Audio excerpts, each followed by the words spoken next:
دا چای راته دغه کوي سړي ته ووایي اللهم صل علی سیدنا محمد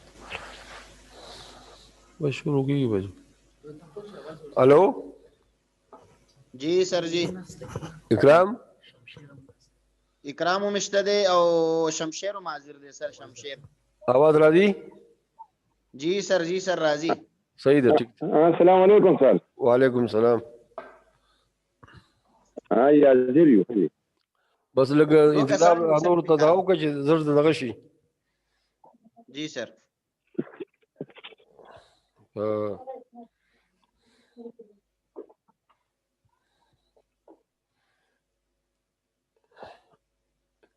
اکرام ولی ته څنګه ای؟ خو سر الله فضل جی. الګ واده ماده لیکل دی کنه؟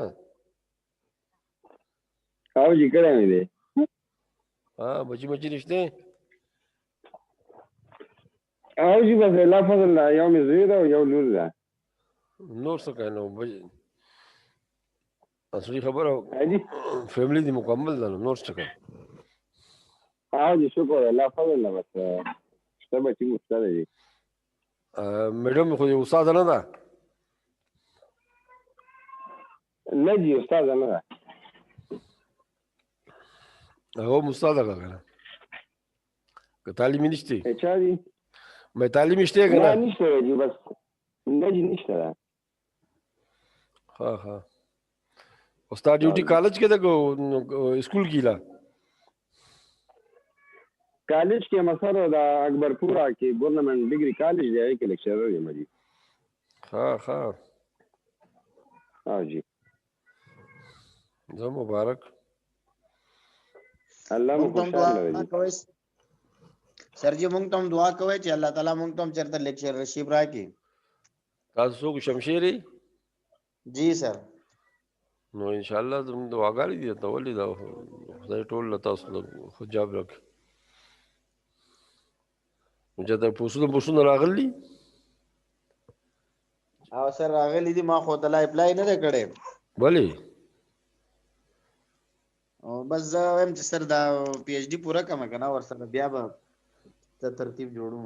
نه نه وکړه ایم فل باندې کېږي. ایم فل ته ایلیجبل یې؟ ښه جی اپلای وکړه. صحیح دی. دې کې دغه مه کوئ داسې نه ده چې ستا مقابله کې څوک پی ایچ ډي راشي بیا هغه یعنې دغه شي کېدای شي هغه نه مخکې شي. دا خو د سلیکشن بورډ خبره یې. سلیکشن کې که څوک زیات دغه وکړي دا قابل سړی که ایم فل یې هغه مخکې کېدای شي د پی ایچ ډي نه. ښه جی دغه وخت مه کوئ چې کله دغه کېږي هغه کوئ بس. نور ته لږ زر دغه وکړئ زر دغه شئ آنلاین شئ. واټس اپ کې ورته وې سر خدا بچان دي روزانه لینک غواړي سر. دا لینک ورته کاپی کوم اوس چې ولګم.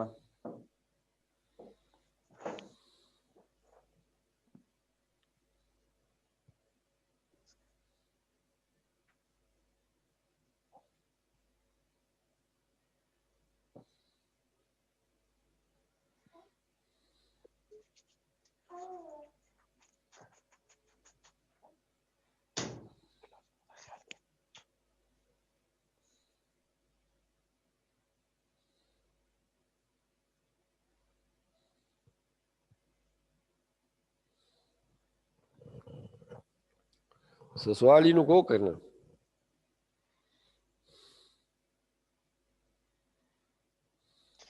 سر جی د قران کریم حواله سره چې راځي کنه چې قران اولنې ترجمه ده دا په لاتینی ژبه کې شوی ده او که سیندي ژبه کې؟ لاتینی ژبه کې شوی ده. هغه دا یوحنا دمشقي کړو دغه وخت کې عبدالملک مروان زمانه کې. یوحنا دمشقي کم چې د عبدالرحمن بدوی چې خپل کتاب کې حواله ورکړی دا ولګي کنه جی. هغه خباست کړ دی. دا ډېر غټ قابل سړی و. د مالی امور کې دا دغه د دیوان مشر و د اسلامي دیوان مشر و عبدالملک مروان زمانه کې. دا ډېر نور هم دغه دی یعنې د دیوان تعریب کول د په ډېر لوی لاس دی. دیوان پیژنې که نه یعنې وزارت مال کې مشر و. الو ہلو جی السلام علیکم. جی سر الو جی مو خو یو جی سر، ورځ جی پته سر. لګی چې یو نو او مطلب او مې د سره خو ما افلاین کړو ما چې ډیسټربینګ رانه شي بالکل. دا له دیوان مشر و مطلب وزیر جی مال و. سر. او جی او د اسلامی دینار د وخت کې دا شی دا یعنې راوتې ده د جوړه کړ ده ښه جی لیکن د ښه پټ جی. دا ترجمه کړو او ترجمه ډېره غلطه کړ ده او ډېر کټر دغه و د اسلام دشمن و خو بظاهر نه و پکې مسیحي و که نه عیسائی و ښه جی نو دا غلطه ترجمه کړ ده اوله ترجمه ده کړ ده په انډیا پاکستان کې په ژبو کې اوله ترجمه په سندي کې شوې ده مطلب اردو کې یا فارسی کې دینه مخکې نو اوله سندي کې شوې ده دا د انډیا په سطح سره بری صغیر په سطح سره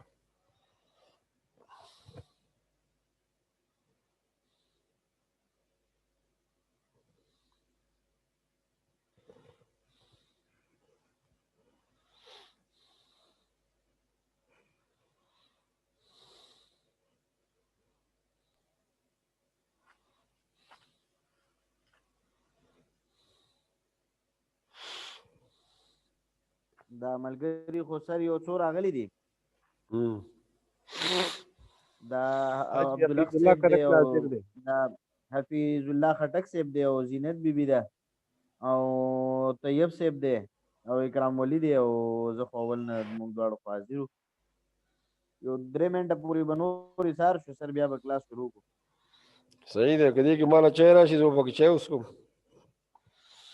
صحیح ده سر بس ماشاءالله ستاسو د چیو ذوق شته دی خو زما په خیال په دې یونیورسټۍ کې خو صحیح چای نه میلاویږي اصل کې صحیح چای خو دغه دی دا پورا پاکستان کې نه ملاویږي نو یونیورسټي به صحیح سر جی لاهور کې داسې چای میلاویږي که ستاسو زړه پې خوشحاله نه شو نو زه به جرمانه شم سر شمشیر صاحب بل راوړي که نه نه نو اصل کې اوس لاهور ته راتلل اصل کې اصل شی د چای کې پای دی چې صحیح پای او لاهور پنجاب کې پای ډېرې که نه سر دلته پای ډېرې دي د میخې پای دي نو دا خو ته چې راځي یو کیلو 2 کیلو ځان سره راوړه صحیح خبره وکړه بالکل سر سر دا دی چای د پتم کمال می لاهور نه کولو کیلو راوړي نو بس ان شاء الله چای به ته راځي دا خبره ده خو دې راځي چې لاهور نه 2 کیلو راوړي او 3 کیلو پکې اوبه اچي دلته سرجی وای هغه زمیندار وای چې کور کې ستړی شوی نو کور والا ولا چای راوړه یو کپ چای وای د ولې نه اخوا بل سړی روانو نو د ورته آواز وکړو راشه چای وڅښاسې د دروغو ست یې وکړو نو هغه وایي ښځه در به شمه چې رالو نو بیا ولاړو وایي کم ځای کښېنم هغه وایي زما په دې خوله کې کښېنه چې ما د ده ست کړی دی وایي دا چای مې سر اوس به پایونه او نو بس هغه شمشیر صاحب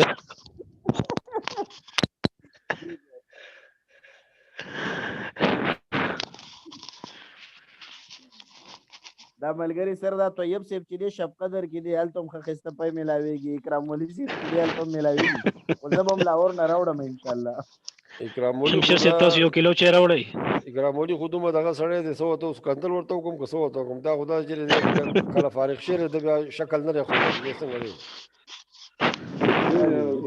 هغه شکل یې موږ شکل یې څنګه دی اوس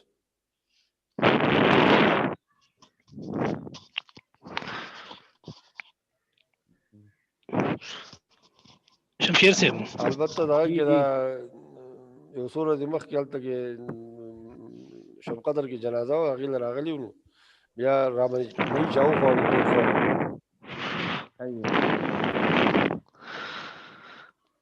سر کوم تر د شب قدر راتلو شولئ میان مر باندې زه وخورم انشاءالله ته څوک یې محمد طیب جی خاتون د شب قدر یې جی جی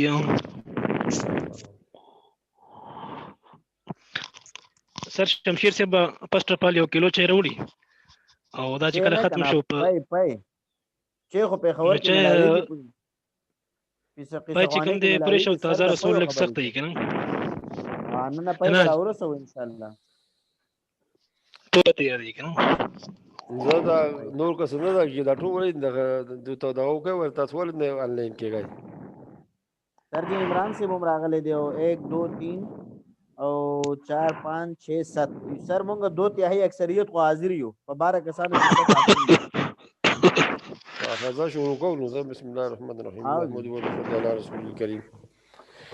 دیکھو کچھ باتیں ایسی ہیں نا قرآن کے نزول کے متعلق، جیسے ہم نے پہلے ذکر کیا کہ قرآن کچھ مکی ہے کچھ مدنی ہے. اس میں ہم نے یہ بھی ذکر کیا کہ اصل میں رسول اللہ صلی اللہ علیہ وسلم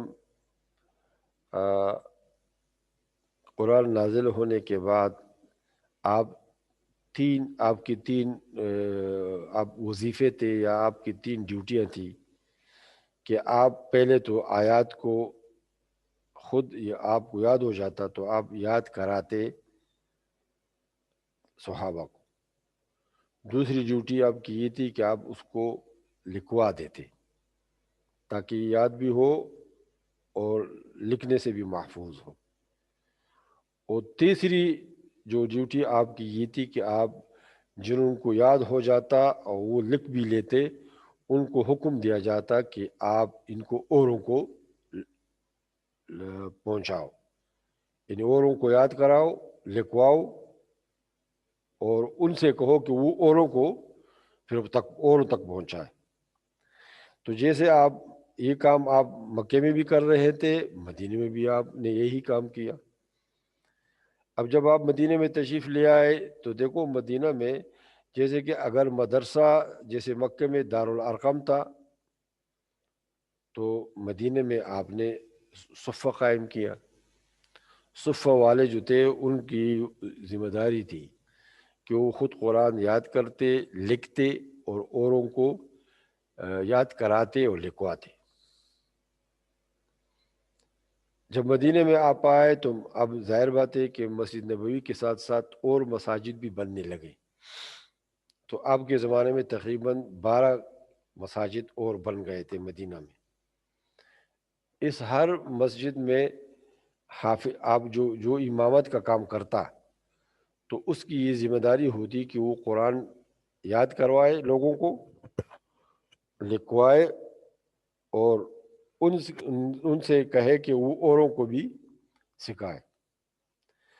اس کے لیے لیکن یہ دیکھو یہ ایسا نہیں تھا کہ صرف آپ نصیحت فرماتے اور پھر آگے آپ اس پہ یہ نہ کرتے کہ جتنا کیا کرنا چاہیے جتنی کوشش یا اس کو ایسے چھوڑ دیتے. ایسے نہیں تھا بلکہ وہ جو 12 مسجدیں تھیں نا اس پر آپ صلی اللہ علیہ وسلم نے پہلے حضرت عبادۃ بن صامت کی یہ ڈیوٹی لگائی تھی کہ وہ سب پر چکر لگائے، یعنی وہ مراقب عام تھا یا جس کو ہم کہتے ہیں آپ وہ نظام وزیر تعلیم تھا یا نظامت تعلیم اس کے پاس تھی. تو حضرت عبادۃ بن صامت کی ڈیوٹی تھی کہ وہ ہر مسجد میں جائے اور دیکھے کہ کام ہو رہا ہے یا نہیں. پھر یہی کام آپ نے اس کو حضرت ابی بن کعب کو سپورٹ کیا. اب آپ جانتے ہیں کہ حضرت ابی بن کعب مشہور صحابہ میں سے ہے قرات اور تفسیر کے لحاظ سے. ابی بن کعب اس میں ایک مشہور ہے کہ سب جو ہے یہاں تک کہ حضور صلی اللہ علیہ وسلم خود آپ نے فرمایا واقرہم ابی، صحابہ میں سے زیادہ اچھا قرآن پڑھنے والا کیا ہے وہ ابی ہے. اس سلسلے میں آپ جو ہے یعنی تدریسی قرآن تحفیظی قرآن یہ قرآنی نیٹ ورک آپ نے قائم کیا تھا. یہ خود بھی آپ آگے ہم آپ کو بتائیں گے کہ جو 7 منزلیں ہیں یہ کیسے ہیں. رسول اللہ صلی اللہ علیہ وسلم خود بھی قرآن کی تلاوت فرماتے، سال میں حضرت جبریل امین کے ساتھ ختم کرواتے، وہ یہ سلسلہ جاری رہتا. صحابہ کی بھی ذمہ داری تھی کہ وہ اپنے بچوں کو بھی پڑھائے لکھوائے اور ساتھ ساتھ جو بھی کچھ یاد کرے وہ صرف اس یاد کرنے پہ اکتفا نہ کرے بلکہ آگے ان کو یاد کروائے، لوگوں کو نئے آنے والے مسلمانوں کو نئے جو ہے داخل ہونے والے یا جو بچے ہیں پیدا ہونے والے ان کو آخر میں آپ جانتے کہ رسول اللہ صلی اللہ علیہ وسلم نے اپنے آخری سال میں 2 مرتبہ حضرت جبریل امین کے ساتھ کیا کیا یہ قرآن ختم کرایا، اور یہ اس بات کی دلیل تھی کہ آپ اب دنیا سے تشریف لے جانے والے ہیں۔ یہاں ایک بات کا ذکر کرتا ہوں، وہ یہ ہے کہ رسول اللہ اصل میں عربوں میں کچھ لہجات قائم تھے، سب سے مشہور اور جو زیادہ فصیح تھا وہ تو قریش کا تھا، لیکن اس کے ساتھ ساتھ اور قسم کے کچھ اور لہجے بھی تھے، اور لہجوں میں یہ لہجہ کا مطلب یہ ہوتا ہے کہ وہ لفظ تو وہی ہوتا ہے لیکن بولنے میں کچھ فرق ہوتا ہے، لکھنا بھی ایک ساتھ کیا جاتا ہے، لکھا بھی ایک جیسا جاتا ہے، لیکن صرف بولنے میں کچھ فرق ہوتا ہے۔ دیکھو اس کی مثال ہم آپ کو یہ دے سکتے ہیں کہ کسی نے یہ مثال دی ہے کہ اردو والے نا، اردو ایک تو حیدرآباد دکن کے لوگ ہیں، ایک جو ہے یہ یو پی وغیرہ کے لوگ ہیں، تو دیکھو یہ 29 ہے نا، 29، اب یہ لفظ 29 تو لکھا جاتا ہے کس کے ساتھ؟ حمزہ کے ساتھ، الف کے ساتھ 29، لیکن حیدرآباد دکن والے ان کو 29 کہتے ہیں، اور جو ہے یہ اور یو پی والے جو ہے اس کو وہ 29 کہتے ہیں، وہ کے ساتھ کہتے ہیں، لکھتے وہ بھی وہی الف کے ساتھ ہیں لیکن بولتے یہ ہیں۔ اب دیکھو عرب میں کچھ قبائل ایسے تھے نا جو الف لام کو میم پڑھتے تھے، میم کی آواز سے پڑھتے تھے۔ اب دیکھو یہ جو ہے الحمدللہ تو وہ الحمدللہ کہتے،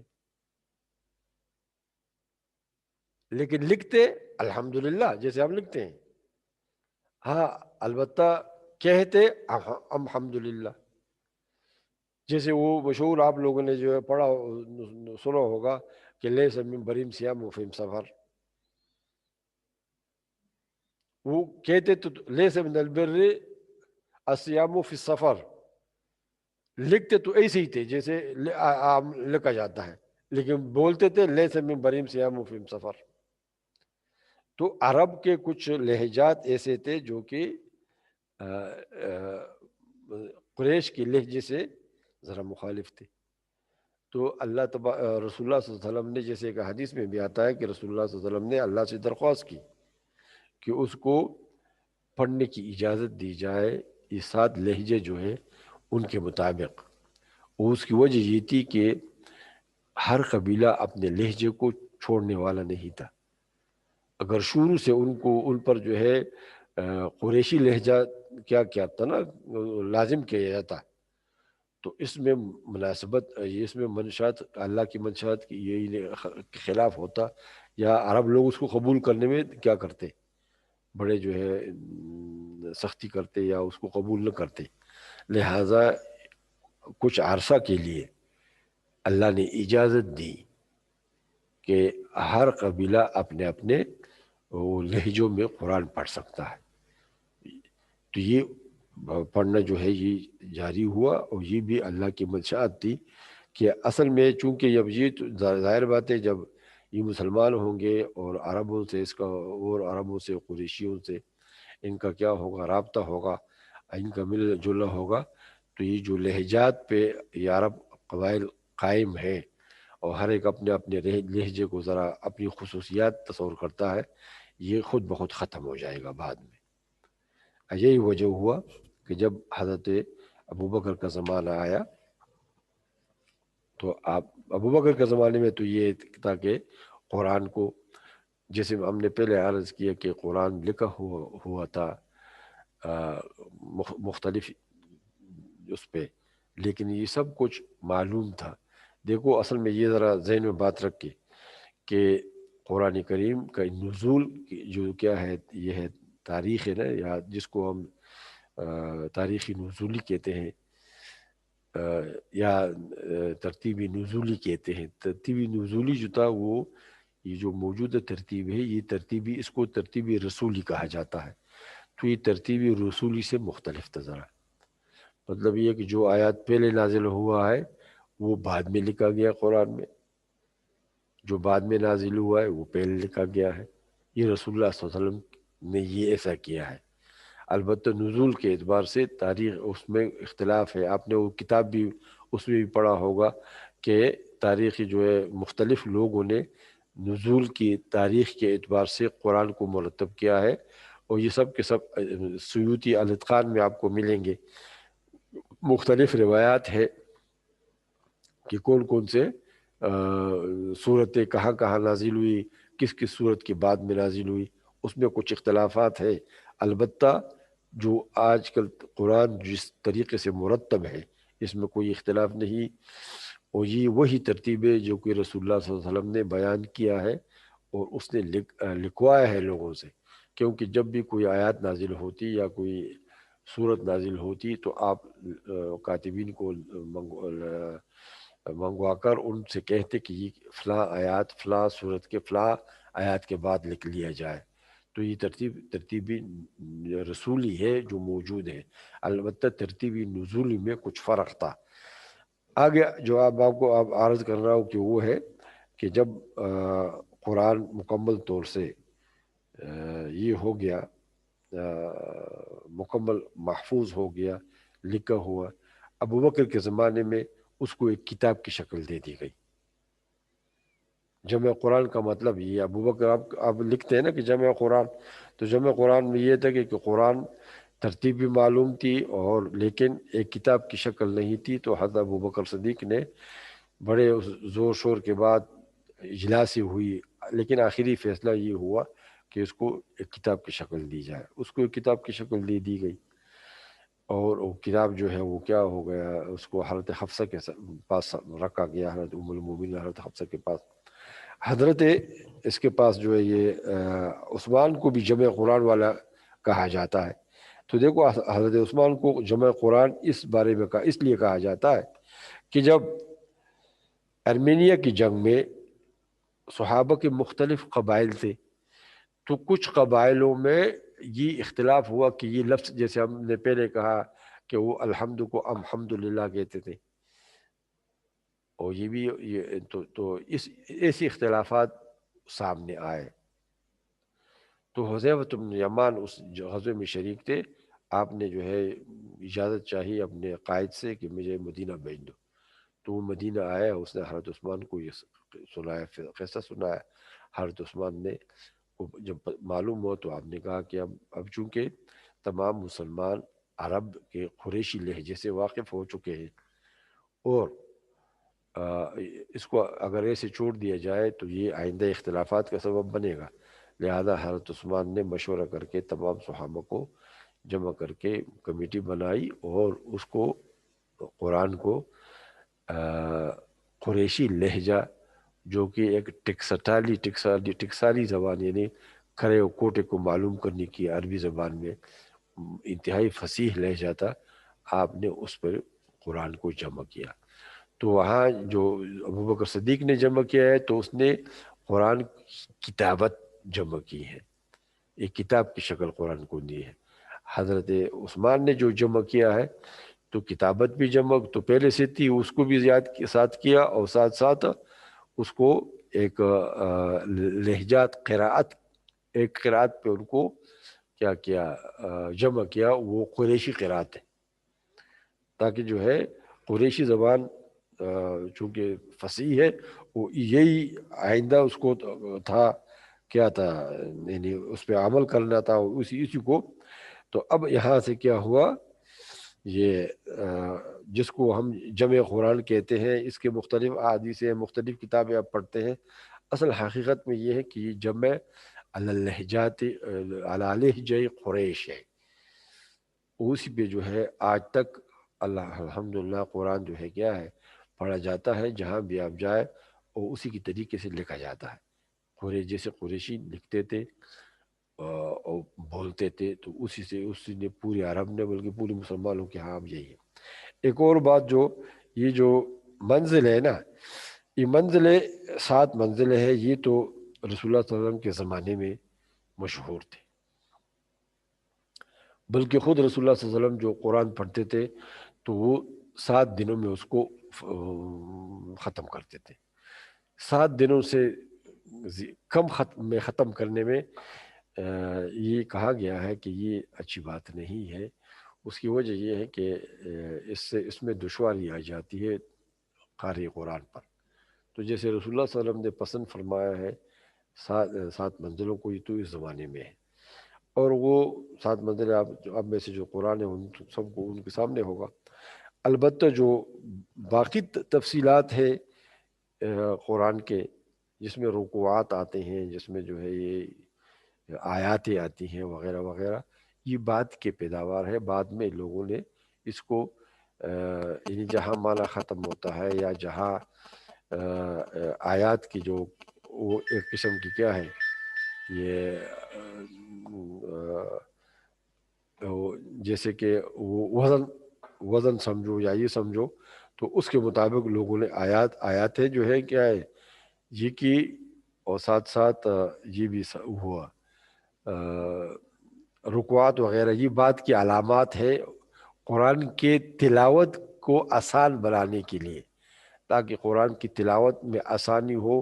لوگ جو ہے مثلا 2 رکوع پڑھ سکتے ہیں، 1 رکوع پڑھ سکتے ہیں، 4 رکوع پڑھ سکتے ہیں وغیرہ وغیرہ، اس کی کیا تعینات ہو گئی. اب ایک اور بات ہم آپ سے یہ یہاں عرض کرتے ہیں کہ جو ہم نے پہلے ذکر کیا تھا کہ مکی آیاتیں اور مدنی آیاتیں.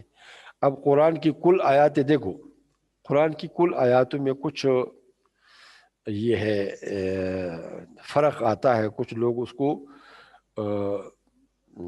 کچھ ذرا زیادہ بتاتے ہیں، لیکن جو مشہور ہے وہ تو یہ ہے کہ 6686 ہے، 6666 یہ کل آیات ہے.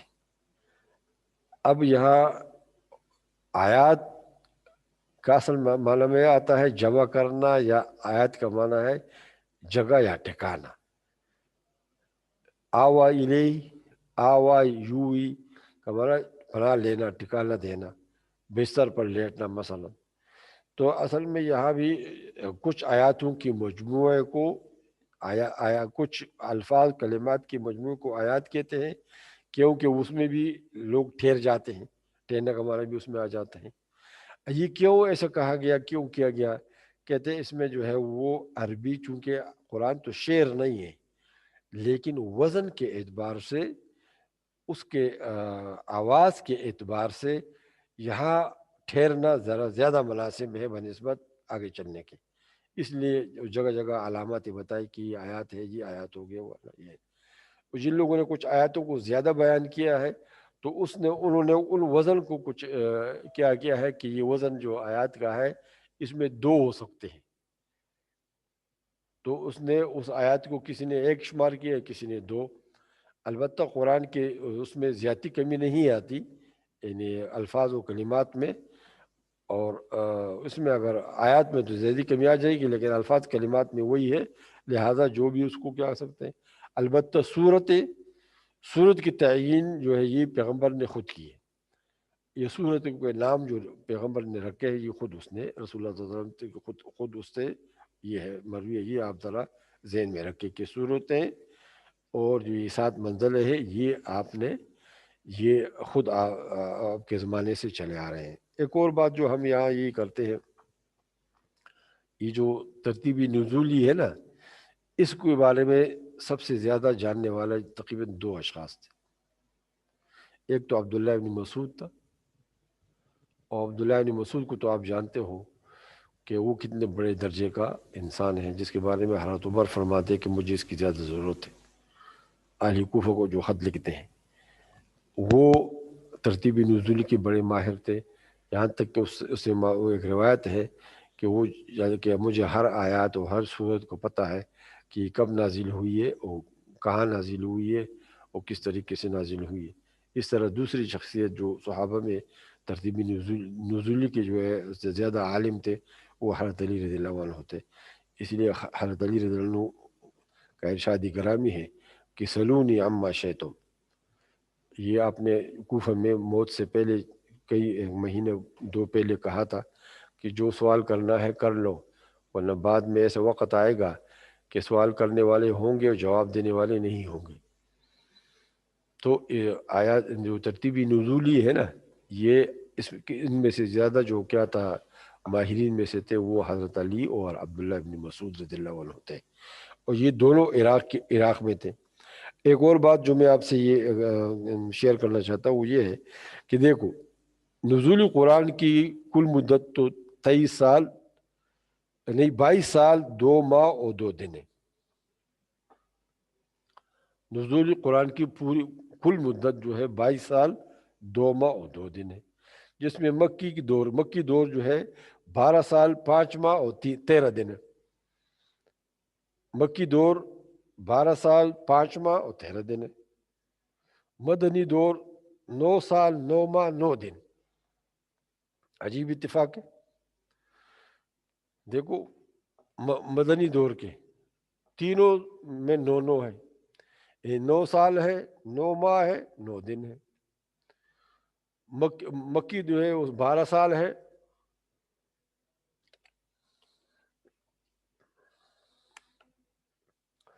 اور 5 ماہ ہے اور 13 دن ہے۔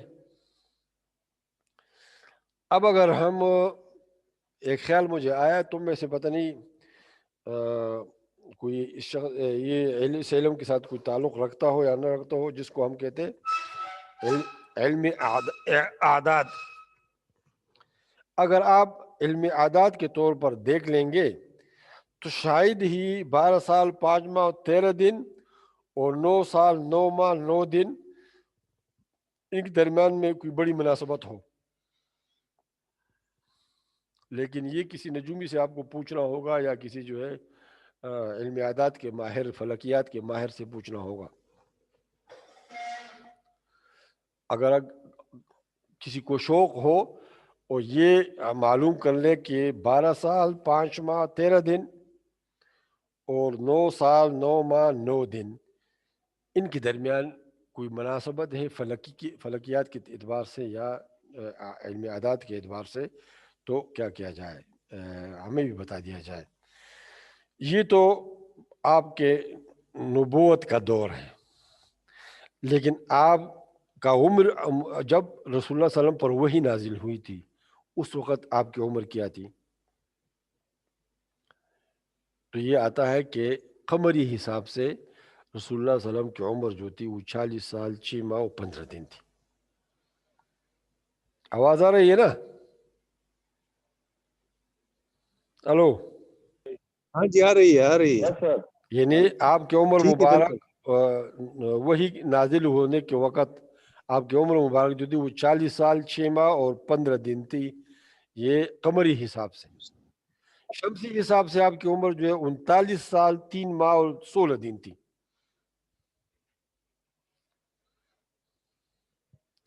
یعنی شمسی حساب سے 39 سال 3 ماہ اور 16 دن، قمری حساب سے آپ کی عمر 40 سال 6 ماہ اور 15 دن۔ اب وہی کا جو ٹائم تھا وہ کیا تھا؟ وہی پہلی وہی جو نازل ہوئی ہے، فلکیات کے لوگ کہتے ہیں، ماہرین کہتے ہیں کہ جس رات وہی مبارک نازل ہوئی وہ اس کے بعد آنے والا جو دن تھا وہ پیر کا دن تھا، سوموار تھا، اور یہ وقت جو تھا وہ رات کے 2:30 بجے کا وقت تھا۔ شمسی تاریخ اس دن کہتے ہیں 28 جولائی 610 تھی۔ پیر کا دن شروع ہو چکا تھا۔ غار حرا میں علی الصباح 2-2:30 بجے کے وقت سورہ علق کی پہلی 5 آیتیں نازل ہوئی۔ تو آپ ذرا ذہن میں رکھیں کہ یہ شمسی تاریخ جو اس وقت تھی 28 جولائی 610 میلادی، اور یہ رات کے وقت پیر کا دن تھا، دن شروع ہو چکا تھا، چونکہ 12 بجے کے بعد دن شروع ہو جاتا ہے۔ یہ پیر کا دن 2-2:30 بجے کا وقت تھا رات کو۔ اب اصل میں جس وقت کیا آپ پر جو ہے یہ نازل ہوا وہی نازل ہوتی تھی، تو وہ کیفیت کے متعلق ہم نے باتیں آپ سے کی ہیں کہ کتنی ایک کیسی کیفیت ہوتی تھی آپ پر، بڑی سخت۔ اور اصل میں اس آیاتوں نے اس کی طرف اشارہ بھی کیا ہے کہ رسول اللہ صلی اللہ علیہ وسلم کو بڑی تکلیف بھی ہوتی تھی۔ ایک تو آپ کو جسمانی تکلیف ہوتی تھی، چونکہ وہی کا بوجھ اٹھانا یہ انتہائی دشوار تھا. دوسرا آپ کو ایک اور تکلیف تھی، وہ یہ کہ کہیں وہی بھول نہ جاؤ، تو آپ جلدی جلدی پڑھتے تھے، یاد کرتے تھے. تو آپ کے آسانی کے لیے اللہ تبارک و تعالیٰ نے یہ آیات نازل فرمائی، لا تحرک به لسانک لتعجل به ان علینا جمعہ وقرآنہ فاذا قرأناہ فاتبع قرآنہ ثم ان علینا بیانہ. کہ یہ آیت نازل ہو گئی کہ آپ جلدی جلدی پڑھنے کی ضرورت نہیں ہے، آپ بس سنا کریں اور یاد کرانا یہ آپ کے لیے، آپ کو ہمارا کام ہے. آپ جب آپ پر پڑھا جاتا ہے قرآن تو آپ صرف سنا کریں. ثم ان علینا بیان، ہم پر اس کا بیان کرنا ہے، یعنی مطلب یہ ہم آپ کو آپ کے ذہن میں اس کو رکھیں گے. ایک اور دوسری آیت بھی، ولا تعجل بالقرآن من قبل ان یقضى الیک وحیہ. قرآن کو جلدی پڑھنے کی کوشش نہ کریں وہی پورے ہونے سے پہلے. مطلب یہ کہ آپ وہی ہونے سے پہلے آپ قرآن کو پڑھنے کی زحمت اس لیے نہ کریں کہ یہ آپ کو تکلیف ہے، یہ آپ کو بھولیں گے نہیں، آپ اس کو کیا کر لیں، یہ صلح کرے اور باقی ہمارا کام. ایک اور بات جو اس طرف اشارہ کرتا ہوں وہ یہ ہے کہ آخری آیت کون سا ہے، آخر جو نازل ہوا ہے. دیکھو اس میں مختلف روایات ہیں، اور مختلف روایت کی یہ کہ دیکھو کہ رسول اللہ صلی اللہ علیہ وسلم سے خود کچھ اس بارے میں مروی اس لیے نہیں کہ آخری وہی کون سی ہوگی یہ آپ کو بھی معلوم نہیں تھا. جب تک آپ زندہ تھے تو وہی کا احتمال تو تھا کہ وہی نازل ہو. لیکن حج کے موسم پہ، حج کے وقت، الیوم اکملت لکم دینکم واتممت علیکم نعمتی ورضیت لکم الاسلام دینا، یہ نازل ہوئی تھی حج کے موسم پہ. اس لیے جتنے بھی حاجی تھے وہ تو سب کے سب مختلف جگہوں سے آئے ہوئے تھے، لہذا سب یہی سمجھ گئے. بعد میں یہی بہت سے روایتیں کہ یہ آخری آیات ہے، کیونکہ اس کے بعد جو ہے رسول اللہ صلی اللہ علیہ وسلم، آپ کو یہ ہونا چاہیے کہ حج کے بعد آپ 86 روز تک زندہ رہے. حج کے بعد آپ 86 روز تک زندہ رہے، اور یہی آیت حج میں نازل ہوئی تھی. تو بہت سے لوگ جو حاجی آپ کو آخری بار سن کر گئے تھے اپنے اپنے علاقوں میں، ان کی یہی روایت ہے، اکثر یہ روایت یہی کہتی ہے کہ یہ تو کیا ہے، آخری آیات یہ نازل ہوئی تھی.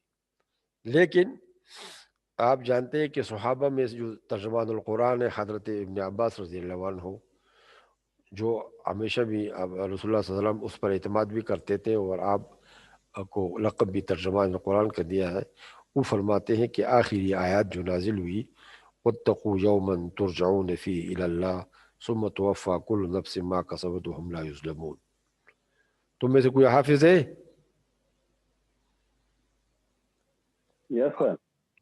یہ آیات کون سی صورت کا ہے؟ واتقوا یوما ترجعون فیہ الی اللہ ثم توفی کل نفس ما کسبت وہم لا یظلمون. کون سی صورت کی آیات ہے؟ سر یہ سورۃ بقرہ، سورۃ بقرہ کی آیت ہے.